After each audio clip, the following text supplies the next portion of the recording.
شروع اللہ کا نام لے کر جو بڑا مہربان نہایت رحم والا ہے۔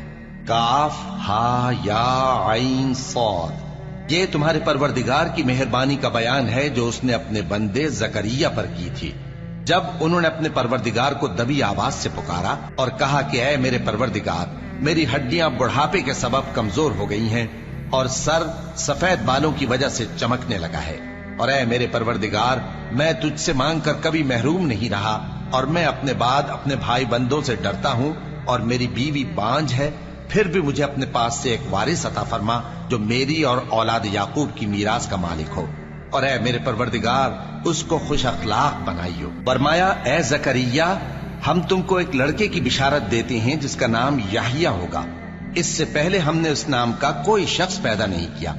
انہوں نے کہا کہ پروردگار، میرے ہاں کس طرح لڑکا ہوگا جبکہ میری بیوی بانجھ ہے اور میں بڑھاپے کی اس حالت کو پہنچ گیا کہ سوکھ گیا ہوں۔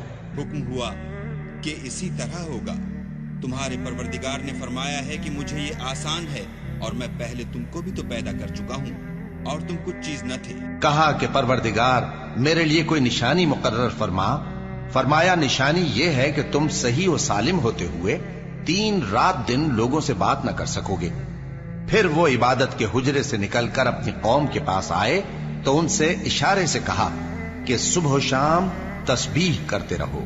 فرمایا اے یحییٰ، ہماری کتاب کو مضبوطی سے تھامے رہو، اور ہم نے ان کو لڑکپن ہی میں دانائی عطا فرمائی تھی اور اپنے پاس سے شفقت اور پاکیزگی دی تھی، اور وہ پرہیزگار تھے اور وہ اپنے ماں باپ کے ساتھ نیکی کرنے والے تھے اور سرکش اور نافرمان نہیں تھے۔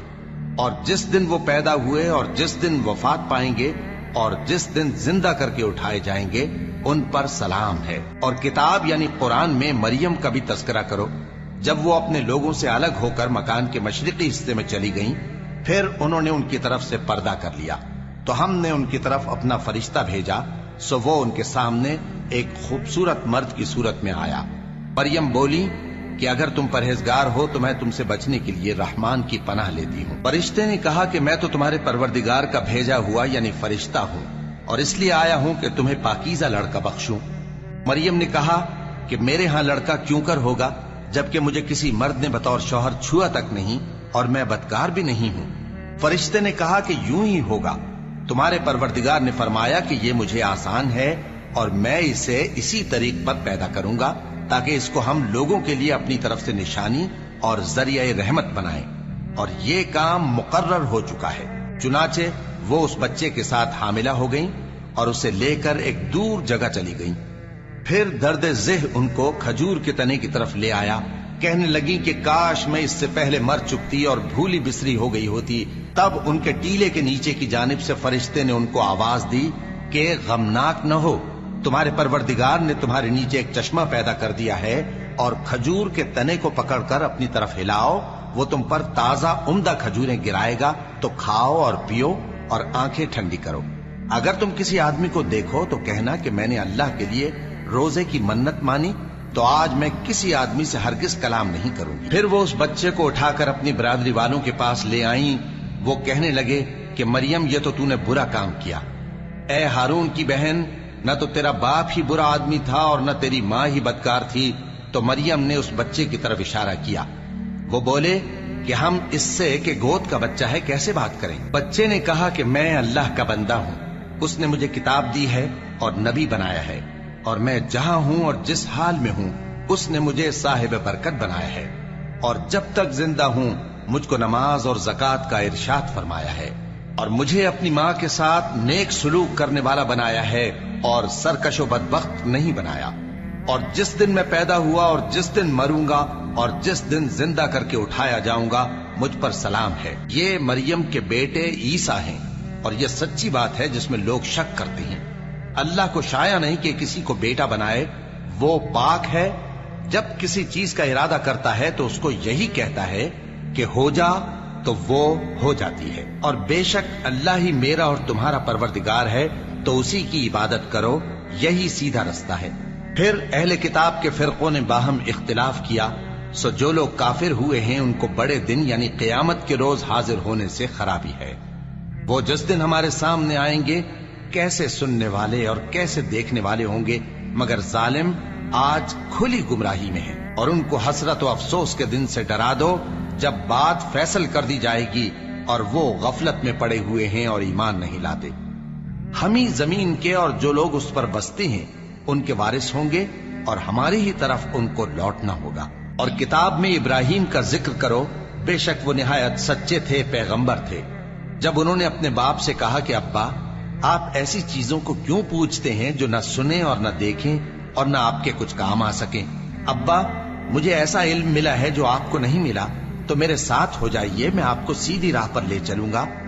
ابا، شیطان کی پوجا نہ کیجیے، بے شک شیطان اللہ کا نافرمان ہے۔ ابا، مجھے ڈر لگتا ہے کہ آپ کو اللہ کا عذاب آ پکڑے تو آپ شیطان کے ساتھی ہو جائیں۔ اس نے کہا کہ ابراہیم، کیا تو میرے معبودوں کے خلاف ہے؟ اگر تو باز نہ آئے گا تو میں تجھے سنسار کر دوں گا اور تو ہمیشہ کے لیے مجھ سے دور ہو جا۔ ابراہیم نے سلام علیکم کہا اور کہا کہ میں آپ کے لیے اپنے پروردگار سے بخشش مانگوں گا، بے شک وہ مجھ پر نہایت مہربان ہے، اور میں آپ لوگوں سے اور جن کو آپ اللہ کے سوا پکارا کرتے ہیں ان سے کنارہ کرتا ہوں اور اپنے پروردگار ہی کو پکاروں گا۔ امید ہے کہ میں اپنے پروردگار کو پکار کر محروم نہیں رہوں گا۔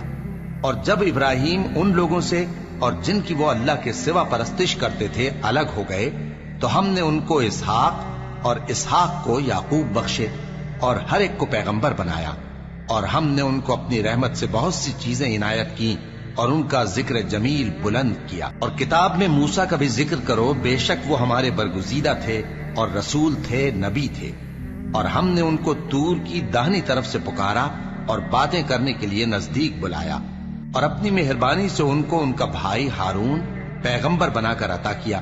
اور کتاب میں اسماعیل کا بھی ذکر کرو، وہ وعدے کے سچے اور رسول تھے، نبی تھے، اور وہ اپنے گھر والوں کو نماز اور زکوٰۃ کا حکم کرتے تھے اور اپنے پروردگار کے ہاں پسندیدہ تھے۔ اور کتاب میں ادریس کا بھی ذکر کرو، وہ بھی نہایت سچے تھے، نبی تھے، اور ہم نے ان کو اونچی جگہ اٹھا لیا تھا۔ یہ وہ لوگ ہیں جن پر اللہ نے اپنے پیغمبروں میں سے فضل کیا، یعنی اولاد آدم میں سے، اور ان لوگوں میں سے جن کو ہم نے نوح کے ساتھ کشتی میں سوار کیا، اور ابراہیم اور یعقوب کی اولاد میں سے، اور ان لوگوں میں سے جن کو ہم نے ہدایت دی اور جنہیں برگزیدہ کیا۔ جب ان کے سامنے ہماری آیتیں پڑھی جاتی تھیں تو سجدے میں گر پڑتے اور روتے رہتے تھے۔ پھر ان کے بعد چند ناخلف ان کے جانشین ہوئے جنہوں نے نماز کو ضائع کر دیا اور خواہشات نفسانی کے پیچھے لگ گئے، سو ان قریب ان کو گمراہی کی سزا ملے گی۔ ہاں، جس نے توبہ کی اور ایمان لایا اور عمل نیک کیے تو ایسے لوگ بہشت میں داخل ہوں گے اور ان کا ذرا نقصان نہ کیا جائے گا، یعنی ہمیشہ کی بہشتوں میں جس کا اللہ نے اپنے بندوں سے وعدہ کیا ہے کہ جو ان کی آنکھوں سے پوشیدہ ہے۔ بے شک اس کا وعدہ نیکوکاروں کے سامنے آنے والا ہے، وہ اس میں سلام کے سوا کوئی بیہودہ کلام نہ سنیں گے اور ان کو صبح و شام کھانا ملے گا۔ یہی وہ جنت ہے جس کا ہم اپنے بندوں میں سے ایسے شخص کو مالک بنائیں گے جو پرہیزگار ہوگا۔ اور فرشتوں نے پیغمبر کو جواب دیا کہ ہم تمہارے پروردگار کے حکم کے سوا اتر نہیں سکتے، جو کچھ ہمارے آگے ہے اور جو پیچھے ہے اور جو اس کے درمیان ہے سب اسی کا ہے، اور تمہارا پروردگار بھولنے والا نہیں، یعنی آسمان اور زمین کا اور جو ان دونوں کے درمیان ہے سب کا پروردگار، تو اسی کی عبادت کرو اور اس کی عبادت پر ثابت قدم رہو۔ بھلا تم کوئی اس کا ہم نام جانتے ہو؟ اور کافر انسان کہتا ہے کہ جب میں مر جاؤں گا تو کیا زندہ کر کے نکالا جاؤں گا؟ کیا ایسا انسان یاد نہیں کرتا کہ ہم نے اس کو پہلے بھی تو پیدا کیا تھا جبکہ وہ کچھ بھی چیز نہ تھا؟ سو تمہارے پروردگار کی قسم، ہم ان کو جمع کریں گے اور شیطانوں کو بھی، پھر ان سب کو جہنم کے گرد حاضر کریں گے اور وہ گھٹنوں پر گرے ہوئے ہوں گے۔ پھر ہر گروہ میں سے ہم ایسے لوگوں کو کھینچ نکالیں گے جو رحمان کے مقابلے میں سخت سرکشی کرتے تھے، پھر ہم ان لوگوں سے خوب واقف ہیں جو اس میں داخل ہونے کے زیادہ لائق ہیں، اور تم میں سے کوئی شخص نہیں مگر اسے اس پر گزرنا ہوگا، یہ تمہارے پروردگار پر لازم ہے، مقرر ہے۔ پھر ہم پرہیزگاروں کو نجات دیں گے اور ظالموں کو اس میں گھٹنوں کے بل پڑا ہوا چھوڑ دیں گے۔ اور جب ان لوگوں کے سامنے ہماری آیتیں پڑھی جاتی ہیں تو جو کافر ہیں وہ مومنوں سے کہتے ہیں کہ دونوں فریق میں سے مکان کس کے اچھے اور مجلسیں کس کی بہتر ہیں، اور ہم نے ان سے پہلے بہت سی امتیں ہلاک کر دیں وہ لوگ ان سے ٹھاٹ باٹ اور نمود و نمائش میں کہیں اچھے تھے۔ کہہ دو کہ جو شخص گمراہی میں پڑا ہوا ہے، رحمان اس کو آہستہ آہستہ مہلت دیا جاتا ہے، یہاں تک کہ جب اس چیز کو دیکھ لیں گے جس کا ان سے وعدہ کیا جاتا ہے، خواہ عذاب اور خواہ قیامت، تو اس وقت جان لیں گے کہ مکان کس کا برا ہے اور لشکر کس کا کمزور ہے۔ اور جو لوگ ہدایت یاب ہیں، اللہ ان کو زیادہ ہدایت دیتا ہے، اور نیکیاں جو باقی رہنے والی ہیں وہ تمہارے پروردگار کے ہاں صلے کے لحاظ سے خوب اور انجام کے اعتبار سے بہتر ہیں۔ بھلا تم نے اس شخص کو دیکھا جس نے ہماری آیتوں سے کفر کیا اور کہنے لگا کہ اگر میں ازسر نو زندہ ہوا بھی تو یہی مال اور اولاد مجھے وہاں ملے گا؟ کیا اس نے غیب کی خبر پالی ہے یا اللہ کے یہاں سے عہد لے لیا ہے؟ ہرگز نہیں، یہ جو کچھ کہتا ہے ہم اس کو لکھتے جاتے اور اس کے لیے آہستہ آہستہ عذاب بڑھاتے جاتے ہیں، اور جو چیزیں یہ بتاتا ہے ان کے ہم وارث ہوں گے، اور یہ اکیلا ہمارے سامنے آئے گا۔ اور ان لوگوں نے اللہ کے سوا اور معبود بنا لیے ہیں تاکہ وہ ان کے لیے موجب عزت ہوں۔ ہرگز نہیں، وہ معبود ان کی پرستش سے انکار کریں گے اور ان کے دشمن و مخالف ہوں گے۔ کیا تم نے نہیں دیکھا کہ ہم نے شیطانوں کو کافروں پر چھوڑ رکھا ہے کہ وہ ان کو خوب اکساتے رہتی ہیں؟ تو تم ان پر عذاب کے لیے جلدی نہ کرو کہ ہم تو ان کے لیے دن شمار کر رہے ہیں۔ جس روز ہم پرہیزگاروں کو رحمان کے سامنے بطور مہمان جمع کریں گے اور گناہگاروں کو دوزخ کی طرف پیاسے ہانک لے جائیں گے، تو لوگ کسی کی سفارش کا اختیار نہ رکھیں گے مگر جس نے رحمان سے اقرار لے لیا ہو، اور کہتے ہیں کہ رحمان بیٹا رکھتا ہے۔ ایسا کہنے والوں، یہ تو تم بری بات زبان پر لاتے ہو۔ قریب ہے کہ اس جھوٹ سے آسمان پھٹ پڑے اور زمین شق ہو جائے اور پہاڑ پارا پارا ہو کر گر پڑے کہ انہوں نے رحمان کے لیے بیٹا تجویز کیا، اور رحمان کو شایع نہیں کہ کسی کو بیٹا بنائے۔ ہر شخص جو آسمانوں اور زمین میں ہے رحمان کے روبرو بطور بندہ ہی آئے گا۔ اس نے ان سب کو اپنے علم سے گھیر رکھا اور ایک ایک کو شمار کر رکھا ہے، اور یہ سب قیامت کے دن اس کے سامنے اکیلے اکیلے حاضر ہوں گے۔ اور جو لوگ ایمان لائے اور عمل نیک کیے، رحمان ان کی محبت مخلوقات کے دل میں پیدا کر دے گا۔ اے پیغمبر صلی اللہ علیہ وآلہ وسلم، ہم نے یہ قرآن تمہاری زبان میں آسان بنا کر نازل کیا ہے تاکہ تم اس سے پرہیزگاروں کو خوشخبری پہنچا دو اور جھگڑالوؤں کو ڈر سنا دو، اور ہم نے ان سے پہلے بہت سے گروہوں کو ہلاک کر دیا ہے۔ بھلا تم ان میں سے کسی کو دیکھتے ہو یا کہیں ان کی بھنک سنتے ہو؟